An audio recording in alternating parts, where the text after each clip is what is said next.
ये मन ऐसा है जो एक क्षण को भी चुप नहीं रह सकता। नहीं कश्चित क्षणमपि जातु तिष्ठत्य कर्म कृत। 6वें स्कंद के पहले अध्याय का 53वां श्लोक। ये गीता में भी है, 3रे अध्याय का 5वां श्लोक। एक क्षण को मन चुप नहीं रहेगा तो संसार में राग नहीं है, द्वेष नहीं है, तो मन कहेगा हमको काम बताओ। लो भाई, संसार में नहीं जाते हम, लेकिन हमको काम बताओ, हम खड़े नहीं रह सकते। साइकिल चलती रहे, उसको घुमा दो दाएं बाएं, अगर चलाना बंद किया तो गिर जाओगे। एक पंडित जी ने भूत सिद्ध किया, भूत। तो वो भूत उनको परेशान करने लगा, हर समय कहे पंडित जी काम बताओ। तो किसी आदमी का काम कितना होगा? वो पंडित जी सो जाए तो जगावे, पंडित जी काम बताओ। देखिए पंडित जी, मैंने आपको कहा था ना, हमको काम बताते रहना पड़ेगा, हम खाली नहीं बैठेंगे। तो पहले तो कह दिया पंडित जी ने, हा हा हा, लेकिन अब उनका सोना मुहाल हो गया। वो गए एक महात्मा के पास, कहे महाराज हम तो अच्छे फंसे, वो भूत सिद्ध किया, वो कि हर समय परेशान करता है कि हमको काम बताओ। तो उन्होंने कहा ऐसा करो, एक बांस गाड़ दो और उससे कहो देखो जब तक काम न बतावे तब तक इसके ऊपर चढ़ो उतरो, चढ़ो उतरो, ऐसे किया करो। है ये 4 लाख श्लोक बनाए वेद व्यास ने, तो उन्होंने कहा इसको लिखे कौन? 4 लाख। तो गणेश जी को बुलाया और कहा महाराज आप लिखिए, मैं बोलता जाऊं। तो गणेश जी ने कहा कि भाई फिर देखो एक शर्त हमारी भी है। क्या? कि बोलना बंद नहीं होना चाहिए, हम लिखना नहीं बंद करेंगे। वेद व्यास ने कहा ये अच्छी मुसीबत है, तो खाना सोना हराम कर दिया इन्होंने, बोलते ही रहो बस। तो उन्होंने कहा देखिए गणेश जी, एक शर्त मेरी भी है। क्या? कि श्लोक का अर्थ समझ करके ही लिखना होगा आपको। उन्होंने कहा हाँ मंजूर है। तो 4 लाख श्लोक में से 8,800 श्लोक बड़े गंभीर अर्थ वाले बोले। यानी जब कोई आवश्यक काम हो वेद व्यास को, तो वो गंभीर अर्थ वाला श्लोक बोल दे, तो उसको सोचने लगे गणेश जी इसका मतलब क्या हो सकता है, इतने में अपना वो काम करिया में। तो ये मन एक क्षण को चुप नहीं रह सकता, तो संसार से राग और द्वेष न हो तो करे क्या मन? वो फिर जाएगा वहीं।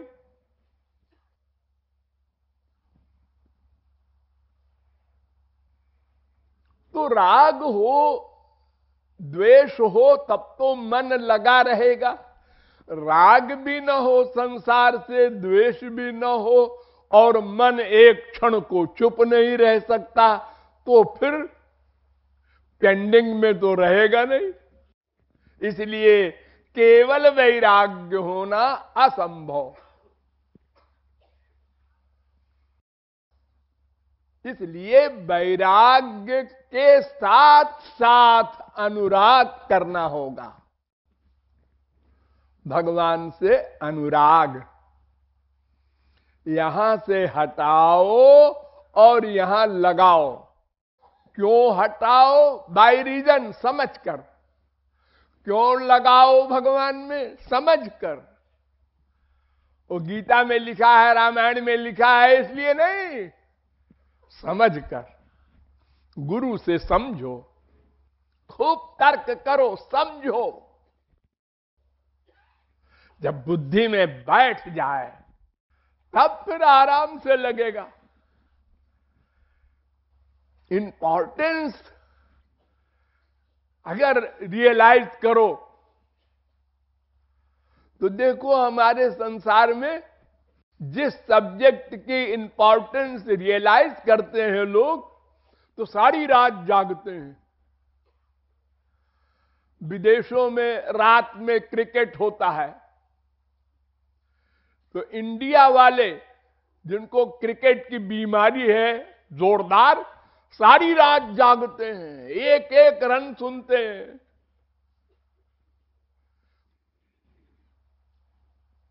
ये क्लबों में सट्टा खेलते हैं, रात रात भर जागते हैं। जिसका जिसमें अटैचमेंट है, और जब इंपॉर्टेंस नहीं रियलाइज करते तो यहां पर बैठे हुए आप लोगों में दिन में रो रहे हैं। कीर्तन हो रहा है इतने जोर जोर से और बढ़िया नींद आ रही है। कल मैं धोखा दे करके दोबारा आया था देखने, तो सैकड़ों लोग सो रहे थे, 2-4 नहीं। अरे घर छोड़ के आए हो साधना के लिए, भगवान ने इतनी कृपा की तुम्हारे ऊपर कि तुम्हारी बुद्धि घर छोड़ने की बनी, इतना बड़ा बनाव बन गया, और यहां आके बैठ गए, लेकिन इंपॉर्टेंस नहीं रियलाइज किया एक एक क्षण का, इसलिए नींद आ रही। और कुछ महानुभाव, महाराज जी का लेक्चर खत्म हो गया, हाँ गए, हाँ अपन भी चलो, उठ के चल देते हैं। क्या करने आए हो? साधना करने। कहां जा रहे हो उठ के? अरे मटर गश्ती करेंगे, कुछ घूमेंगे, कुछ गप्पे करेंगे, कुछ। ये क्या है? हम काबिल हैं, बुद्धिमान हैं। बड़े बड़े बुद्धिमानों का हाल बता रहा हूं मैं। कल मैं इसीलिए चेक करने आए, देखा क्या करते हैं लोग। गायब है सैकड़ों। कोई नाश्ता कर रहा है, कोई गप्पे कर रहा है, कोई घूम रहा है। साधना के समय संसार में भी ऐसा कभी करते हो लापरवाही? स्कूल से निकाल दिए जाओ अगर ऐसा करो। ये मन शत्रु है, इसको मित्र मान रखा है हम लोगों ने, इसीलिए ये सब गड़बड़ी होती है। तो संसार से मन को हटाकर भगवान में लगाना होगा। 1 सेकंड बाद नहीं, ये हटाया, ये लगाया। वो रूप ध्यान वगैरह जो आप लोगों को बताया जाता है, जिसे आप लोग नहीं करते लापरवाही से, भगवान नाम ले रहे हैं फिर भी रूप ध्यान नहीं करते। एक दूसरे को देख रहे हैं।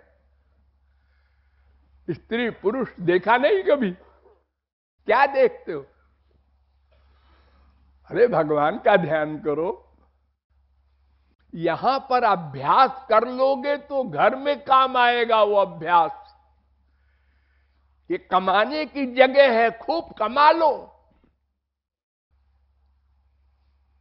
जब गड़बड़ी होती है किसी शहर में तो गुंडे लोग लूटने में लगे रहते हैं। दुकानों से सामान जल्दी जल्दी लूट लो, अच्छा मौका है, फिर पुलिस आ जाएगी। ऐसे ही हम लोगों को सावधान होकर अपना भविष्य बनाना चाहिए। कल का दिन मिले न मिले, को जानाति कस्याद्य मृत्यु कालो भविष्यति। कौन जानता है कल का दिन अवश्य मिलेगा। एक बार युधिष्ठिर से एक ब्राह्मण लड़की की शादी के लिए सोना मांगने आया। युधिष्ठिर राजा थे। उन्होंने कहा देखो भाई, आज मैं बहुत व्यस्त हूं, कल आना। वो बेचारा चला गया। भीमसेन को बहुत बुरा लगा कि अरे हम सामने खड़े थे, हमसे कह देते ऐ भीम सोना दिलवा दे। अरे राजा को तो ऑर्डर करना है खाली, क्या वो स्वयं जाएगा सोना देने? भीमसेन ने ऑर्डर कर दिया प्राइम मिनिस्टर को बुला के, खुशी मनाओ, आज बहुत बड़ा फंक्शन उत्सव है। प्राइम मिनिस्टर ने कहा क्या उत्सव है, क्यों है, ये तो बताया ही नहीं। क्या करना है हमको, ऑर्डर कर दिया उसने भी आगे। अब शहर में सजावट होने लगी, आतिशबाजी होने लगी। युधिष्ठिर ने देखा आज क्या बात है, न जन्माष्टमी है न रामनवमी है, ये काहे का उत्सव हो रहा है। बुलाया प्राइम मिनिस्टर को, ये क्या हो रहा है भाई? उन्होंने कहा हुजूर आपके भाई साहब ने कहा है भीम को बुलाओ। क्यों भाई, क्या है? अरे भैया आज तो बड़ी खुशी का दिन है। क्या है बोलना? आपने काल को जीत लिया। काल को जीत लिया? तेरा दिमाग तो सही है। हाँ भैया सही है, मैं पागल नहीं हूं। आपने उस ब्राह्मण से क्या कहा, कल आना। इसका मतलब आपको पता है कल आप रहेंगे, और आप तो कह रहे थे कि एक क्षण का भरोसा नहीं है। आप ही ने लेक्चर में कहा था।